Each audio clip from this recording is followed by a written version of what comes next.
All right, so now we're going to get into a little more depth on that transactions model, which we feel is a superior approach in this lecture. So, transactions. The transactions occur when a buyer exchanges money or credit for a good. And we saw this in the last lecture. We get a bunch of buyers. They put up money or credit for a fixed amount of goods. The transactions take place and we get a price. But like I said in the last lecture, the most important part of this model is this right here.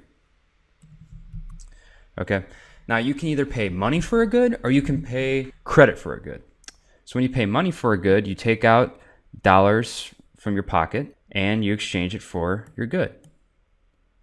So if that comes out of your debit card or your checking account or cash, you're paying money for a good. Or you can pay for goods and credit. So example, this would be a bar tab, right?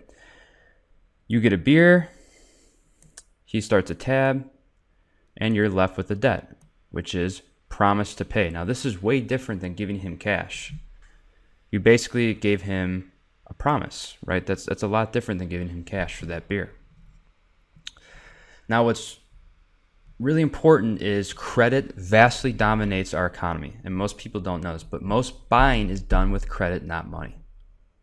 And there's way more credit in the financial system than actual money. Here's a graph of the total credit in the United States, and this is in billions of dollars. So at the top right here, let's see, we got about 64 trillion in debt. Okay, $63 trillion of credit and debt in the United States. Now, for money, that number's a lot different. That's only around 4 trillion. So, the majority of our economy is in credit, not money. And so that's why credit is what really matters. When you analyze situations, it's really important that you understand credit and debt.